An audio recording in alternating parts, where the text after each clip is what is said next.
Praise the Lord. ദൈവനാമമഹത്വം ഉണ്ടായിരിക്കട്ടെ. കർത്താവിൻ്റെ പാദപീഠത്തിലായിരിക്കുമ്പോൾ ഇന്നത്തെ ചിന്തയ്ക്കായി എടുത്തിരിക്കുന്ന തിരുവചനം യോഹന്നാൻ എഴുതിയ സുവിശേഷം 2-ാം അധ്യായം 3-ാം വാക്യം. യേശുവിൻ്റെ അമ്മ അവനോട് അവർക്ക് വീഞ്ഞില്ല എന്ന് പറഞ്ഞു. എല്ലാവർക്കും സുപരിചിതമായ ഒരു വചനമാണ് കാനാവിലെ കല്യാണം എന്ന് പറയുന്നത്. യോഹന്നാൻ എഴുതിയ സുവിശേഷം 2-ാം അധ്യായം 1 മുതലുള്ള വാക്യത്തിൽ അത് വ്യക്തമായി പറഞ്ഞിരിക്കുന്നു. ഹല്ലേലൂയ. 3-ാം നാൾ ഗലീലയിലെ കാനാവിൽ ഒരു കല്യാണമുണ്ടായി. യേശുവിൻ്റെ അമ്മ അവിടെ ഉണ്ടായിരുന്നു. യേശുവിനെയും ശിഷ്യന്മാരെയും കല്യാണത്തിന് ക്ഷണിച്ചിരുന്നു. പ്രിയമക്കളെ നോക്കൂ, ഇവിടെ യേശുവിനെയും യേശുവിൻ്റെ അമ്മയും ശിഷ്യന്മാരെയും എല്ലാം ക്ഷണിച്ച ഒരു കല്യാണത്തിൻ്റെ കാര്യമാണിത്. ഹല്ലേലൂയ. നമുക്കറിയാം, യഹൂദന്മാരുടെ കല്യാണം എന്ന് പറഞ്ഞാൽ ഏകദേശം 7 ദിവസം നീണ്ടു നിൽക്കുന്ന കല്യാണമാണ്. അതിൻ്റെ പ്രധാനപ്പെട്ട ഒരു വിഭവമാണ് വീഞ്ഞ് എന്നുള്ളത്. ഇവിടെ നോക്കൂ, ഈ കല്യാണത്തിന് ഹല്ലേലൂയ വീഞ്ഞ് തീർന്നു പോയ ഒരവസ്ഥയുണ്ടായി. നമുക്ക് ചില അവസരങ്ങളുടെ ശൂന്യത എന്ന് പറയുന്നത് ദൈവത്തിൻ്റെ സാധ്യതകളെ അത് തിരിച്ചറിയുവാൻ വേണ്ടിയുള്ള വഴിയാണ്. ഹല്ലേലൂയ. ശൂന്യതകൾ കടന്നു വരുമ്പോൾ യേശുവിനെ കൂടുതൽ മനസ്സിലാക്കുവാനും യേശുവിൻ്റെ പാദപീഠത്തിൽ ചെല്ലുവാനും ഇടയായിത്തീരുന്നുണ്ട്. ഹല്ലേലൂയ. വിവാഹ വീട്ടില് അതായത് വീഞ്ഞിൻ്റെ ഇല്ലായ്മ എന്ന് പറയുന്നത് അവിടെ ഹല്ലേലൂയ ഒരിക്കലും അങ്ങനെ ഉണ്ടാകുവാൻ പാടില്ല. ഇവിടെ നോക്കൂ, ഹല്ലേലൂയ എല്ലായ്പ്പോഴും ഉണ്ടാകേണ്ടതായ ഒരു വിഭവം തന്നെ തീർന്നു പോയിരിക്കുകയാണ്. പ്രിയ മക്കളെ, നമ്മുടെ ജീവിതത്തിൽ ചില ശൂന്യതകൾ കടന്നു വരുമ്പോൾ നാം കൂടുതലായിട്ട് കർത്താവിൻ്റെ അടുക്കലേക്ക് എത്തുവാൻ ഇടയായിത്തീർന്നു. ആ ശൂന്യത എന്തിനാണ്? യേശുവുമായിട്ട് അടുക്കുവാനാണ്. ഹല്ലേലൂയ. അല്ലെങ്കിൽ യേശുവിനെ നമ്മുടെ ജീവിതങ്ങൾ, നമ്മുടെ കുടുംബങ്ങൾ ഓരോരുത്തരും അറിയുവാനാണ്. ഹല്ലേലൂയ. ഇവിടെ നോക്കൂ, ഇവിടെ പറയുന്നുണ്ട്, വീഞ്ഞു പോരാതെ വരികയാൽ യേശുവിൻ്റെ അമ്മ അവനോട് അവർക്ക് വീഞ്ഞില്ല എന്ന് പറഞ്ഞു. യേശു അവളോട്, സ്ത്രീയെ, എനിക്കും നിനക്കും തമ്മിൽ എന്ത്? എൻ്റെ നാഴിക ഇതുവരെ വന്നിട്ടില്ല എന്ന് പറഞ്ഞു. എങ്കിലും നോക്കണം, ഹല്ലേലൂയ. പിന്നീട് അമ്മ പറയുകയാണ്, അവൻ്റെ അമ്മ ശുശ്രൂഷക്കാരോട് ചെന്ന് പറയുന്നുണ്ട്, അവൻ നിങ്ങളോട് എന്തെങ്കിലും കൽപ്പിച്ചാൽ അത് ചെയ്യുവീൻ. പ്രിയ മക്കളെ, ഹല്ലേലൂയ. യേശുവിൻ്റെ അമ്മയ്ക്ക് നന്നായിട്ടറിയാം യേശുവിനെ പറ്റി. ഹല്ലേലൂയ.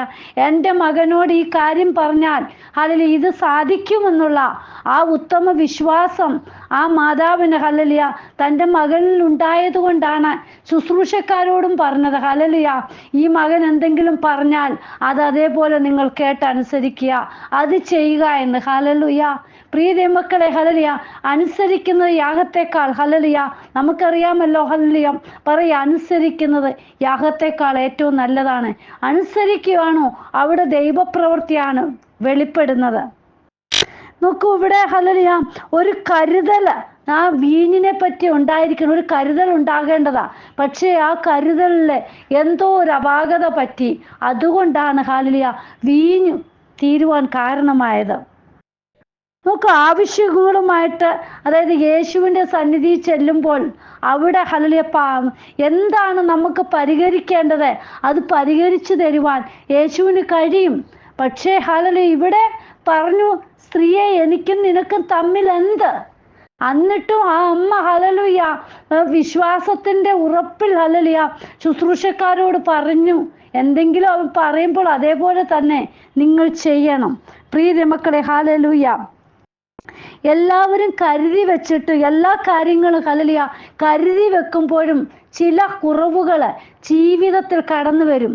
നോക്കൂ, ഇവിടെ ഒട്ടും പ്രതീക്ഷിക്കാതെ സംഭവിക്കുന്ന ഒരു പ്രതിസന്ധിയിലൂടെ ഹല്ലേലൂയ ആ ഭവനം കടന്നു പോകുക.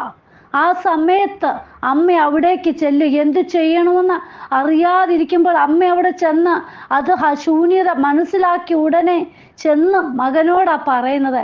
പ്രിയ മക്കളെ, നമ്മുടെയും ജീവിതത്തിൽ എന്തെങ്കിലും ശൂന്യത വരുമ്പോൾ നമ്മൾ കൊട്ടിഘോഷിക്കാതെ യേശുവപ്പൻ്റെ പാദപീഠത്തിലിരിക്കുവാണെങ്കിൽ അവിടുന്ന് മറുപടി ലഭിക്കും. ഹല്ലേലൂയ. നോക്കൂ, കർത്താവിൻ്റെ കരത്തിൽ നമ്മുടെ വിഷയം ഏൽപ്പിക്കുമ്പോൾ അവിടുന്ന് അത്ഭുതകരമാവണ്ണം ആ കാര്യത്തിൽ മേൽ ഹല്ലേലൂയ ദൈവപ്രവൃത്തി കാണുവാൻ സാധിക്കുന്നുണ്ട്. ഹല്ലേലൂയ. ഇവിടെ നോക്കൂ, ഹല്ലേലൂയ അതായത് എന്താണ് ഇവിടെ സംഭവിക്കുന്നത്? ഒരു പ്രതീക്ഷയില്ലാതെ, അതായത് ഒരിക്കലും അവർ പ്രതീക്ഷിക്കുന്നതേ ഇല്ല ഇവിടെ ഈ വീഞ്ഞ് കുറയുമായിരിക്കും എന്നുള്ള ആ ഒരു പ്രതീക്ഷ അവർക്ക് വരുന്നതേ ഇല്ല. അതുകൊണ്ട് വേണ്ടുന്നിടത്തോളം ആയിരിക്കും 7 ദിവസം നീണ്ടു നിൽക്കുന്ന വിവാഹമാണല്ലോ, അതുകൊണ്ട് തീർച്ചയായിട്ടും അവർ കരുതി കാണും. പക്ഷെ ഇവിടെ എന്താണ് കുറവ്? ഹല്ലേലൂയ. എന്തുകൊണ്ട് ഇത് സംഭവിച്ചു? നമ്മുടെ യേശു നമ്മുടെ ഭവനത്തിൽ വരുമ്പോൾ നാം മാത്രമല്ല അറിയേണ്ടത്, അവിടെ ഉള്ള എല്ലാവരും യേശുവിനെ അറിയണം. ഹല്ലേലൂയ. ആ സംഭവം അവിടെ നടന്നതിന്റെ ഫലമായിട്ട് യേശുവിനെ അവിടെ ഉള്ളവരെല്ലാം അറിയുവാൻ ഇടയായി തീർന്നു. പ്രിയ മക്കളെ, നമ്മുടെയും ജീവിതത്തിൽ ഹല്ലേലൂയ നാം അറിഞ്ഞ യേശുവിനെ മറ്റുള്ളവർ അറിയണമെങ്കിൽ ചില ശൂന്യതകളെ, ചില രോഗങ്ങളെ, ചില പ്രതിസന്ധികളെ നമ്മുടെ ജീവിതത്തിൽ കടന്നു വരണം. എങ്കിൽ മാത്രമേ ഈ നല്ലവനായ യേശുവിനെ മറ്റുള്ളവർ അറിയുവാൻ ഇടയായി തീരുകയുള്ളൂ. ഹല്ലേലൂയ. ദൈവസന്നിധിയിൽ നമ്മെ തന്നെ സമർപ്പിക്കാം. നമ്മുടെയും കുടുംബത്തിൽ പലവിധമായ രോഗങ്ങളോ എന്തെങ്കിലും കുറവുകളോ ഹല്ലേലൂയ എന്തെങ്കിലും അപാകതകൾ വരുമ്പോൾ യേശുവിനെ കൂടുതൽ അറിയുവാൻ വേണ്ടിയാണ് പ്രിയ മക്കളെ. അപ്പൻ്റെ പാദപീഠത്തിൽ നമ്മൾ മുഴങ്കാൽ മടക്കുവാൻ വേണ്ടിയാണ് ദൈവസന്നിധി നമ്മൾ ഹല്ലേലൂയ ഈ ദിനങ്ങളിൽ കർത്താവിൻ്റെ പാദപീഠത്തിൽ നമ്മുടെ കാര്യങ്ങൾ ഓരോന്നും വെക്കുക. അവിടെ അത്ഭുത പ്രവർത്തികൾ കാണുവാൻ ഇടയായിത്തീരും. നോക്കൂ, അവൻ്റെ അമ്മ ശുശ്രൂഷക്കാരോടെ അവൻ നിങ്ങളോട് എന്തെങ്കിലും കൽപ്പിച്ചാൽ അത് ചെയ്യുവീൻ. എന്നിട്ട് നോക്കൂ, അവിടെ യഹൂദന്മാരുടെ ശുദ്ധീകരണ നിയമം അനുസരിച്ച് 2 or 3 പറ വീതം കൊള്ളുന്ന 6 കൽപാത്രം ഉണ്ടായിരുന്നു. യേശു അവരോട് ഈ കൽപാത്രങ്ങളിൽ വെള്ളം നിറപ്പീൻ എന്ന് പറഞ്ഞു. പ്രിയ മക്കളെ, ഹല്ലേലൂയ അമ്മ ശുശ്രൂഷക്കാരോട് പറഞ്ഞു. ഹല്ലേലൂയ അത് പ്രകാരം ഹല്ലേലൂയ ആ ശുശ്രൂഷക്കാരും ഒരുക്കത്തോടെ അനുസരിച്ച് ഹല്ലേലൂയ അത് ചെയ്യണം എന്നുള്ള ആ ഒരു വ്യഗ്രതയോട് ഇരിക്കുമ്പോഴാണ് യേശു അവരോട് പറയുന്നത് ഹല്ലേലൂയ ഈ കൽപാത്രങ്ങളിൽ നിങ്ങൾ വെള്ളം നിറപ്പിന്. ഹല്ലേലൂയ അവർ വക്കോളം നിറച്ചു. പ്രിയ മക്കളെ, അവർ പറഞ്ഞത് അതേപോലെ അനുസരിച്ചപ്പോഴാണ് ഹല്ലേലൂയ അവിടെ ദൈവപ്രവൃത്തി വെളിപ്പെട്ടത്. ഇന്ന് അനുസരിക്കുവാൻ എത്ര പേരാണ് ഇഷ്ടപ്പെടുന്നത്? ഹല്ലേലൂയ എന്തെങ്കിലും പറഞ്ഞാൽ അതിന് എതിരായിട്ടല്ലേ നമ്മൾ ഓരോരുത്തരും തന്നെ പറയുന്നത്?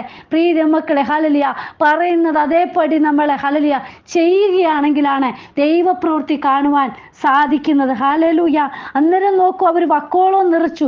ഇപ്പോൾ കോരി വിരുന്നുവാഴിക്ക് കൊണ്ടുപോയി കൊടുപ്പിൻ എന്നവൻ പറഞ്ഞു. അവിടെ എന്താ നടന്നേന്ന് ശുശ്രൂഷക്കാർ മാത്രമാണ് അറിയുന്നത്. ഹല്ലേലൂയ അവർ വെള്ളം നിറച്ചത് മാത്രമേ അവർക്ക് അറിയത്തുള്ളൂ. പിന്നെ കൊണ്ടുപോയി കൊടുക്കുവാനാ പറയുന്നത്. നോക്കൂ അവിടെ ഹല്ലേലൂയ. എന്നിട്ട് താഴോട്ടുള്ള വാക്യങ്ങൾ വായിക്കുമ്പോൾ അറിയാൻ സാധിക്കുന്നുണ്ട്. ഹല്ലേലൂയ ഹല്ലേലൂയ ആ വീഞ്ഞായി തീർന്ന വെള്ളം വിരുന്നുവാഴി രുചിച്ചു നോക്കിയാറെ മണവാളനെ വിളിച്ചു. എല്ലാവരും ആദ്യം നല്ല വീഞ്ഞും ലഹരി പിടിച്ച ശേഷം ഇളപ്പമായതും കൊടുക്കുമാറുണ്ട്. നീ നല്ല വീഞ്ഞ് ഇതുവരെ സൂക്ഷിച്ചു വെച്ചുവല്ലോ എന്ന് അവനോട് പറഞ്ഞു.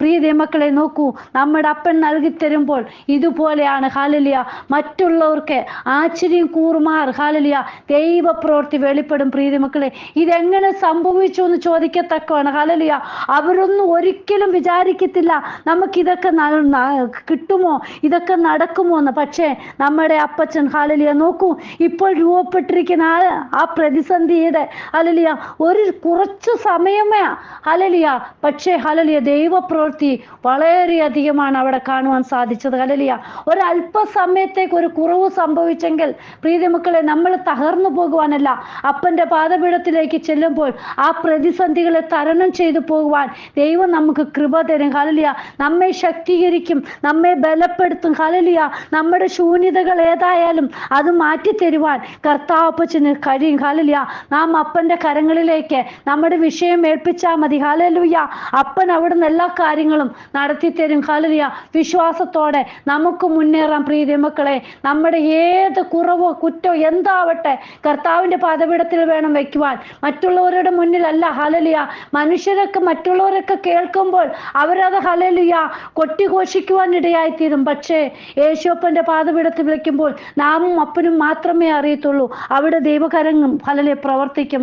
ദിവസങ്ങളിൽ ഇന്ന് ഹല്ലേലൂയ വചനം കേൾക്കുന്നവരില്ല ആരെങ്കിലും ഈ വിഷയത്തിന്മേൽ എന്തെങ്കിലും പ്രയാസഘട്ടത്തിലൂടെ കടന്നു പോവുകയാണെങ്കിൽ ഇന്ന് തന്നെ അപ്പൻ്റെ പാദപീഠത്തിൽ മുഴങ്കാൽ മടക്ക്. അപ്പൻ വലിയ ചെയ്തു തരും. കർത്താവേ, ഇന്ന് വചനം കേൾക്കുന്ന ഓരോ മക്കളുടെ ജീവിതത്തിൽ ഏതെല്ലാം ആവശ്യത്തിന്മേൽ അവരിരുന്ന് കരയുന്നോ, അപ്പൻ്റെ പാദപീഠത്തിൽ വെക്കുന്ന വിഷയത്തിന്മേൽ അവരെ സഹായിച്ച് ഹല്ലേലൂയ അത്ഭുതം ചെയ്യണമേ. ഹല്ലേലൂയ കർത്താവിനാൽ കഴിയാത്ത ഒന്നുമില്ല. സകലത്തിന്മേൽ മീതെ പ്രവർത്തിക്കുന്ന അപ്പ ഓരോ വിഷയത്തിന്മേലും അത്ഭുതം ചെയ്യണമെന്ന് പ്രാർത്ഥിക്കുന്നു. കർത്താവ് അങ്ങനെ ചെയ്യുന്നതിനായി സ്തോത്രം. God bless you all. ആമേൻ. എല്ലാവരെയും ദൈവം അനുഗ്രഹിക്കട്ടെ. കർത്താവിൻ്റെ കരങ്ങളിൽ നമ്മുടെ ശൂന്യതകൾ അപ്പനോട് പറയുമ്പോൾ പ്രീതി മക്കളെ അവിടെ വിടുതൽ ലഭിക്കും. വിശ്വാസത്തോടെ നമുക്ക് മുന്നേറാം. കർത്താവ് എല്ലാവരെയും അനുഗ്രഹിക്കുമാറാകട്ടെ. ആമേൻ. സ്തോത്രം, സ്തോത്രം.